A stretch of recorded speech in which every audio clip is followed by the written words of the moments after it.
Las revelaciones de la Salet y de Fátima. Testimonio de los peritos sobre el tercer secreto. Hay otras declaraciones de personas que, si bien no han leído el tercer secreto, no obstante, por el estudio y la reflexión en contacto directo con Sor Lucía, nos dan luz sobre su contenido. El obispo de Fátima, en su carta pastoral del 25 de julio de 1966, habla del misterio de iniquidad. Cito: Fátima, decía Monseñor Venancio, no viene tampoco a dar razón a los profetas de catástrofes mundiales imaginarias. Fátima no puede reducirse a profecías sensacionales de guerras horrorosas. Nosotros afirmamos que Fátima es una cosa mucho más seria que todo eso. Fátima realmente, en esto también, actualiza todo el sentido evangélico de una iglesia lanzada escatológicamente hacia un futuro que está ciertamente bien asegurado entre las manos de Dios, pero sin embargo está amenazado permanentemente por el misterio de iniquidad que ya está en marcha. Confrontar 2 Tesalonicenses 2:7. Fin de la cita. El famoso historiador William Thomas Walsh, con una pregunta que hizo el 15 de julio de 1946 a Sor Lucía, viene también a corroborar nuestro pensamiento sobre el tercer secreto de Fátima como profecía apocalíptica, al interrogarle, obteniendo una respuesta tal que, de no ser así lo más fácil, simple y lógico, habría sido haber dicho no. Pero al decir que no puede responder a tal pregunta, sin querer manifestó que sí. La pregunta fue la siguiente: ¿Nuestra Señora le ha hecho algunas revelaciones referentes al fin del mundo? Y Sor Lucía contestó: no puedo responder a esta cuestión. Un no rotundo hubiera sido la respuesta sin comprometer en nada el secreto, si en realidad no supiera nada de parte de Nuestra Señora sobre el fin del mundo. Luego, es evidente que Sor Lucía tuvo alguna revelación sobre el fin del mundo, o más exactamente el fin de los tiempos apocalípticos, como ella misma distinguía, lo cual está relacionado íntimamente con el contenido profético y apocalíptico del tercer secreto. La tesis del padre Héctor Alfonso Ramírez, perito oficial de Fátima, muerto en 1981, cuya obra completa está inédita y permanece silenciada por Roma, sostiene que sí. Citamos: en Portugal se conservará siempre el dogma de la fe. Esta frase insinúa con toda claridad un estado crítico de la fe que sufrirán otras naciones, es decir, una crisis de la fe, mientras que Portugal salvará su fe. Pues en el periodo que precede al gran triunfo del corazón inmaculado de María, se producirán las cosas terribles que son el objeto de la tercera parte del secreto, las cuales, si en Portugal se conservará siempre el dogma de la fe, se puede deducir con toda claridad que en otras partes de la Iglesia estos dogmas se van a oscurecer o bien se van incluso a perder. El contenido del secreto debe referirse a profecías terribles con respecto al estado interior de la Iglesia. Fin de la cita. Otra cita del padre Alfonso: semejante crisis de la fe a escala de muchas naciones o de continentes enteros tiene un nombre en las Sagradas Escrituras: apostasía. Fin de la cita. La palabra misma puede quizás encontrarse en el texto del secreto. El padre Alfonso no ha sido el primero en sostener esta tesis. Desde 1967, el padre Martins dos Reis escribía en su libro Síntesis Crítica. Cita: todo eso que ha sido dicho sobre el contenido del tercer secreto no son más que fantasías de mal gusto, salvo lo que se refiere a una crisis en el dogma de la fe en ciertas naciones, a excepción de Portugal. Fin de la cita. En 1970, el padre Mesías Díaz Coelho lo sostenía públicamente en su revista Mensagem de Fátima. El padre Coelho, en la misma revista, número 162 de abril de 1985, llegó a decir: el secreto habla de la actual crisis de la fe. Fin de la cita. El padre Joseph Swale, que fue comisionado por el Papa Pío XII para hablar con Sor Lucía en agosto de 1952, a su regreso al Russicum, le confía al padre Cyril Karel Cosina, uno de sus allegados, cita: no puedo revelar lo que he sabido en Fátima sobre el tercer secreto, pero puedo decir que hay dos partes. Una concierne al Papa. La otra, lógicamente, bien que no debo decir nada, deberá ser la continuación de las palabras: en Portugal se conservará siempre el dogma de la fe. Fin de la cita. Sor Lucía, interrogada sobre el tercer secreto por un familiar, dijo, cita: está en el Evangelio y en el Apocalipsis, leedlos. Fin de la cita. En otra ocasión indicó capítulos 8 al 13 del Apocalipsis. Y como bien dice el hermano Michel, cita: el último secreto se sitúa en consecuencia dentro del cuadro apocalíptico de la lucha final entre la Virgen Inmaculada y el dragón infernal, tal como nos lo describe el Apocalipsis. El combate apocalíptico entablado entre la Virgen María y el dragón constituye la trama dramática de las tres partes del secreto de Fátima. Fin de la cita. Todos estos testimonios vienen a reforzar nuestro pensamiento acerca del tercer secreto, el cual, en substancia, se refiere a la gran apostasía universal profetizada en las Sagradas Escrituras para los últimos tiempos y la gran tribulación para la confusión doctrinal a causa de la pérdida de la fe, que reduce a la Iglesia a un pequeño rebaño a causa de la abominación de la desolación en lugar santo. Todo lo cual conforma el misterio de iniquidad que tendrá lugar antes de la parusía. La defección de la jerarquía de la Iglesia. Como hace ver el hermano Michel, uno de los motivos de la no publicación del tercer secreto de parte de Roma se debe al anuncio de la pérdida de la fe por causa o por culpa de la defección de la alta jerarquía de la Iglesia. La defección de un clero mediocre y de una jerarquía corrupta no nos debe sorprender. La fe es, a pesar de los sacerdotes, en Dios y en su Iglesia, no es en los hombres de Iglesia, ni tampoco se debe creer que por muy de Iglesia que sean, ya están en las cumbres de la santidad. No, la corrupción de lo mejor es lo peor. Si el clero no está a la altura de su sublime e insigne misión, se pervierte.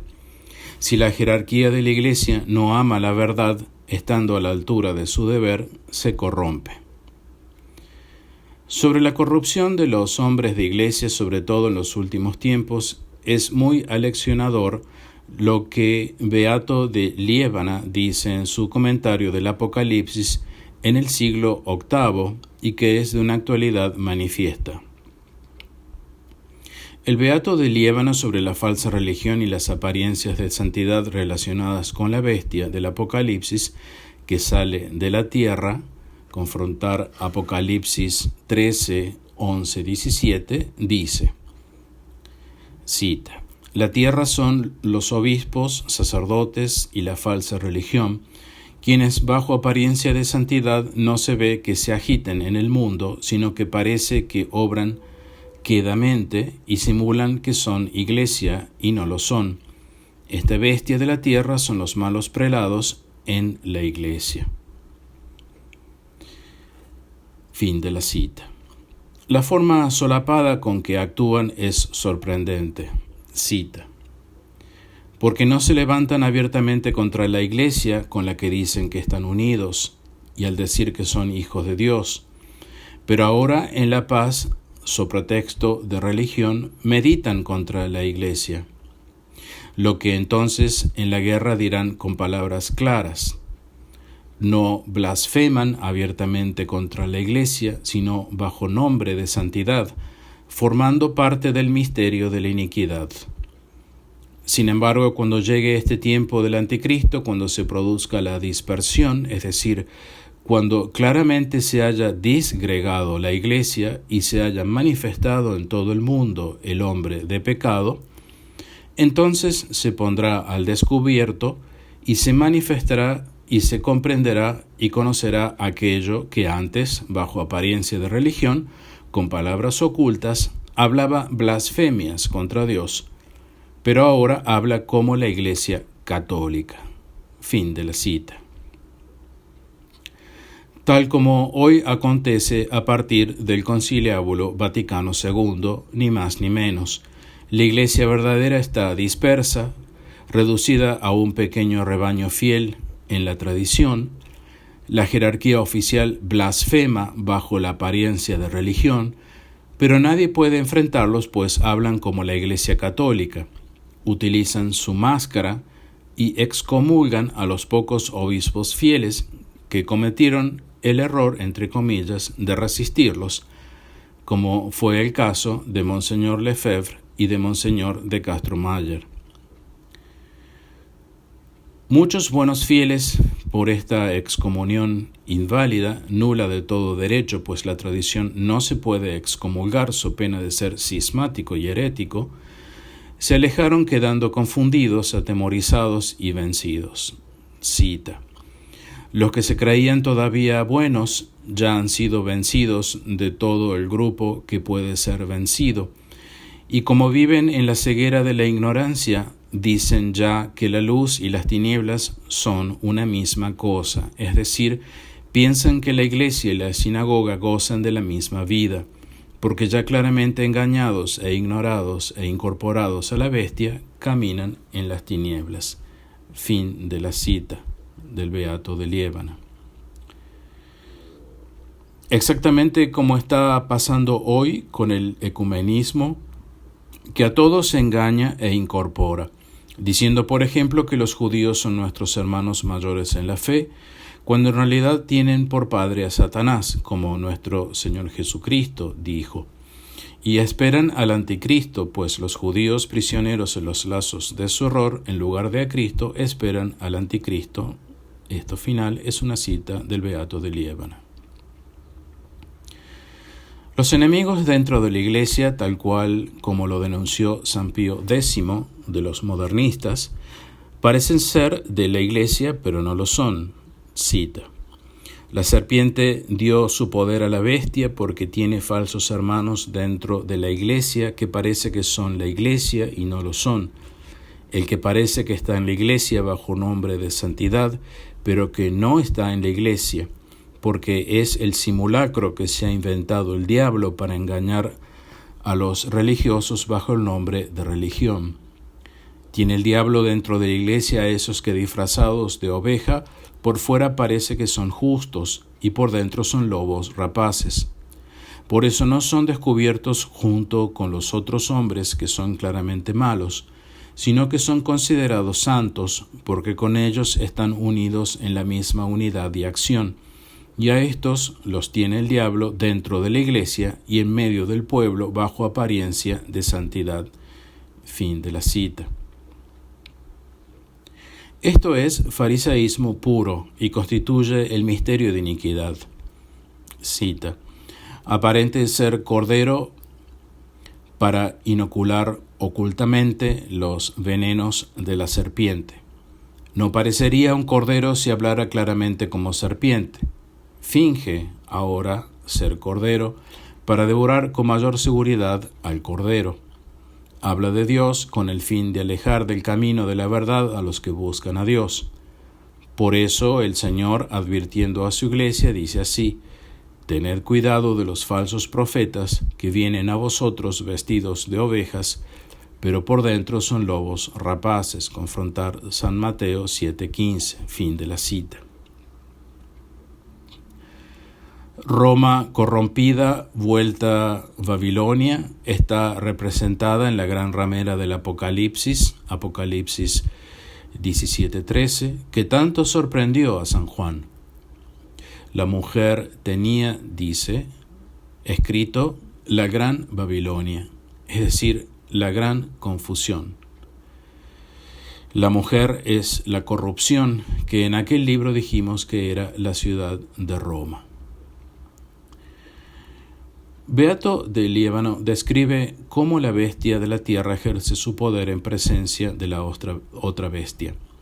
Cito: este poder lo ejerce la bestia en presencia de la bestia, esto es, los obispos o malos sacerdotes en presencia de la bestia, porque los obispos o presbíteros, distribuyendo los sacramentos, realizan delante del pueblo lo que es útil a la voluntad del diablo, bajo el ropaje del carisma de la Iglesia. Fin de la cita. Continúa otra cita. El mismo Satanás se disfraza de ángel de luz, 2 Corintios 11:14, para que sus sacerdotes obtengan las riquezas del mundo y consigan del pueblo el testimonio de alabanza, y ellos prometan al pueblo una tranquila seguridad.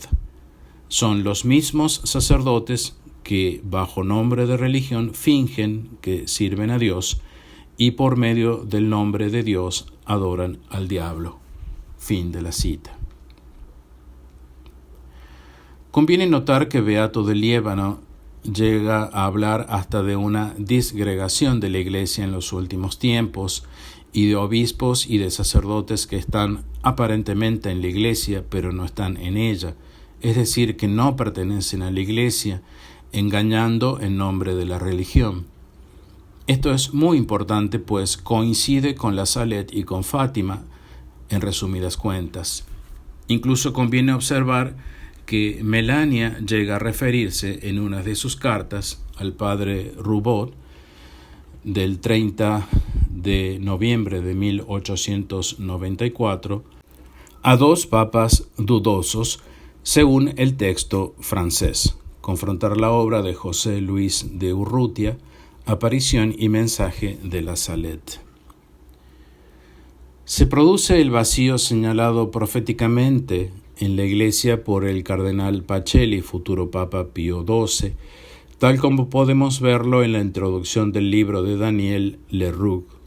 El cardenal Pacelli, entonces secretario de Estado de Pío XI, hace una confidencia al conde Enrico Pietro Galeazzi, que llegará a ser uno de sus más íntimos colaboradores cuando éste le visita para organizar los detalles de su estancia en América. Suponga, querido amigo, que el comunismo no sea sino uno de los organismos de subversión más visible contra la Iglesia y contra la tradición de la revelación divina. Entonces vamos a asistir a la invasión en todo lo que es espiritual, el teatro y la religión. Estoy obsesionado por las confidencias de la Virgen a Lucía, la niña de Fátima. La obstinación de Nuestra Señora ante el peligro que amenaza a la Iglesia es una advertencia divina contra el suicidio que supondría la alteración de la fe en su liturgia, su teología y su alma. Fin de la cita. El futuro Pío XII se detuvo un momento. Continúa hablando. Escucho a mi alrededor a los innovadores que quieren desmantelar la capilla sagrada, destruir la llama universal de la Iglesia, rechazar sus ornamentos, hacer que se arrepienta de su pasado histórico. Pues bien, querido amigo, tengo la convicción de que la Iglesia de Pedro debe asumir su pasado o de lo contrario cavará su tumba. Fin de la cita. Para acondicionar el seminario de las misiones, Monseñor Pacelli solicitó un crédito que la alta administración del Vaticano estuvo a punto de negarle. Es demasiado grandioso para subdesarrollados, criticó un cardenal de la curia. A esto le contestó Monseñor Pacelli: esos subdesarrollados salvarán a la Iglesia, eminencia. Vendrá un día en que el mundo civilizado renegará de su Dios, en el que la Iglesia dudará como San Pedro dudó.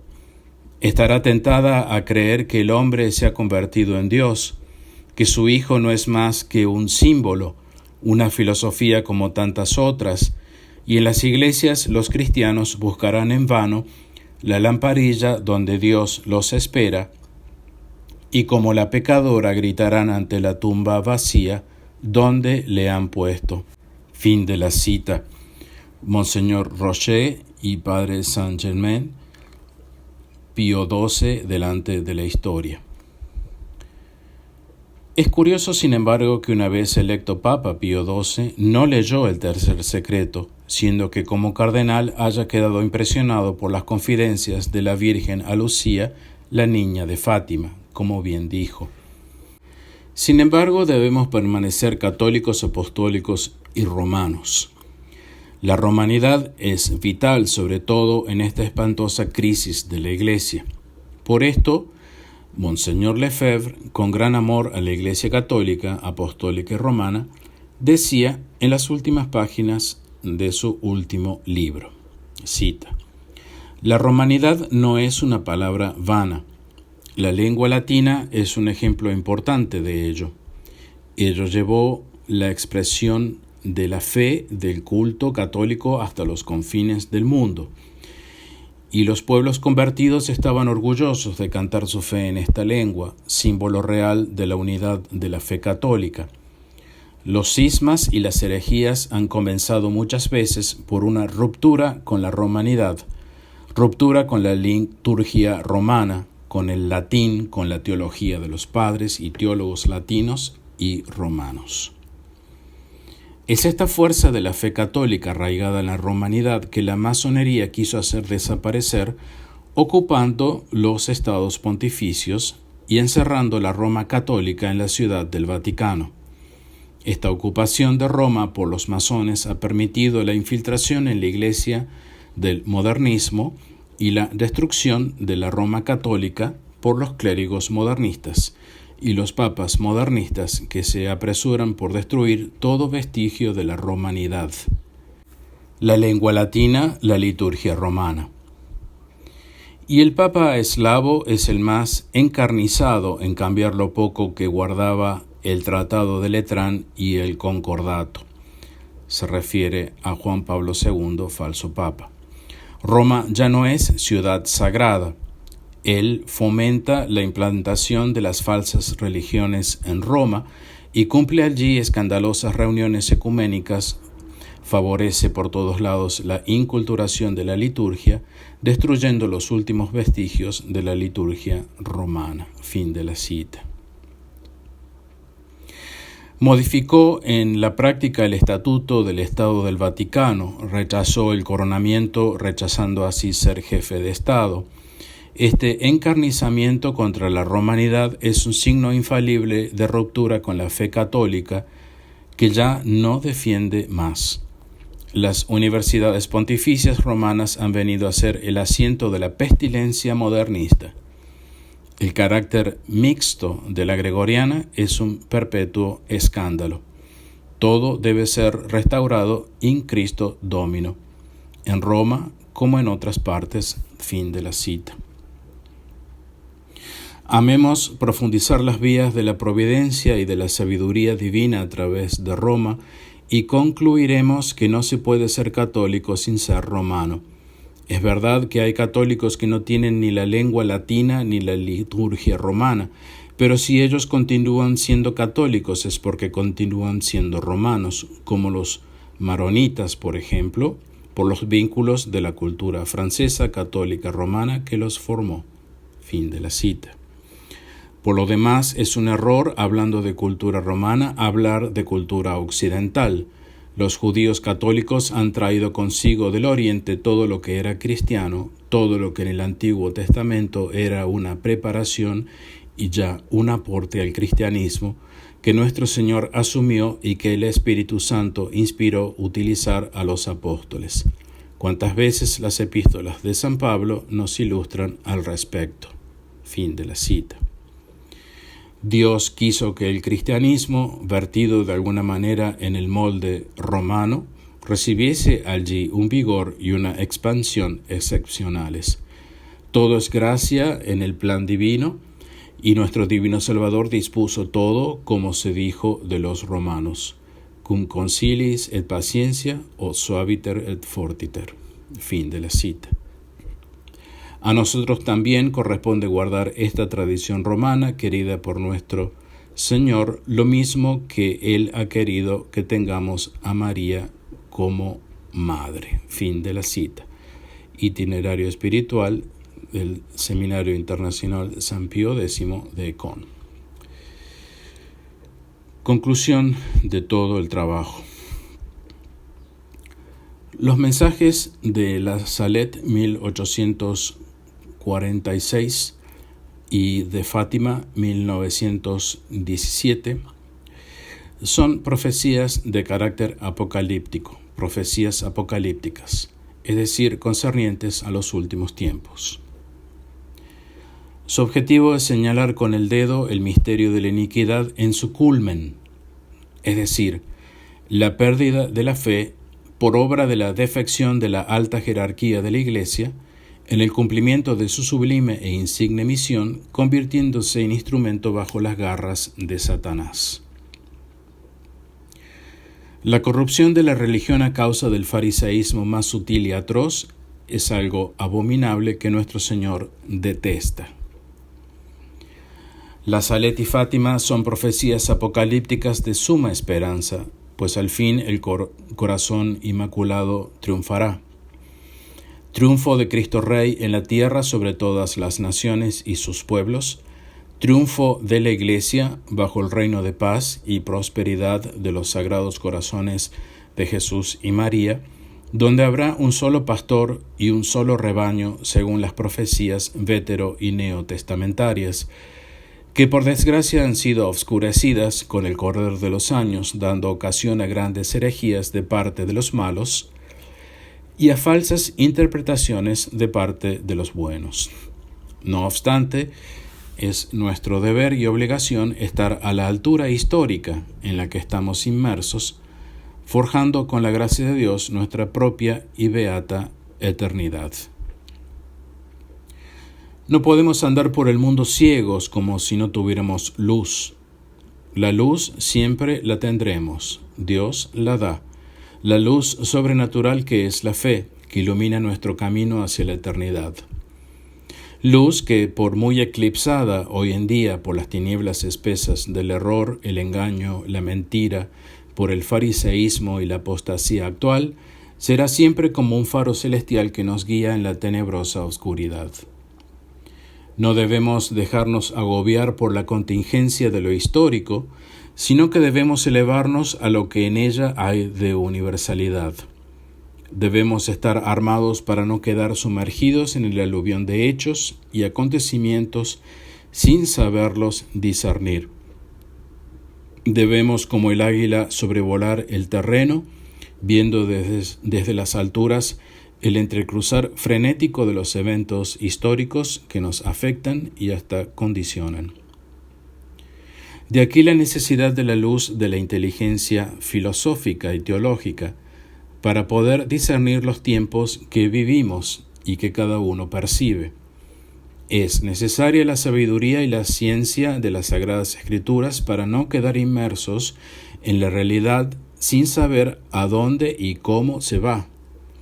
Las profecías se hacen más discernibles en su hora, tal como Shio señala. Cita: leerán una y otra vez estas profecías y les darán muchas interpretaciones, hasta que el cumplimiento de ellas dé un claro conocimiento de lo que muy de antemano fue anunciado con alguna obscuridad. Porque toda profecía antes de verificarse es un enigma, pero cuando se ve cumplida, su inteligencia es fácil y clara. Así, San Ireneo. Confrontar esta cita en Daniel 12, 4, nota 5 de la Biblia de Shio. No durmamos como los demás, vigilad. Esta es la exhortación del apóstol de los gentiles, 1 Tesalonicenses 5:6. Estemos alertas y bien despiertos a los signos de los tiempos. Dejemos de lado la anemia espiritual, hay que ser sagaces, astutos como la serpiente y mansos como la paloma. No permitamos que los malos sean más solícitos en sus obras que los buenos. La valentía y el tesón son necesarios. Recurramos al sacramento de nuestra confirmación, que nos acrisole en la fe de nuestro bautismo, que vivamos según la gracia de nuestro renacimiento espiritual en las aguas del nuevo renacer. Dispongamos nuestras almas y nuestros corazones para vivir del amor y de la verdad. Vivamos en estos últimos tiempos del mundo con la esperanza de ver venir a nuestro Señor Jesucristo en gloria y majestad. Ven, Señor Jesús, no tardes, concédenos la gracia de amar tu venida. En el nombre del Padre, del Hijo y del Espíritu Santo. Amén. Fin del trabajo. La Salet y Fátima, profecías apocalípticas.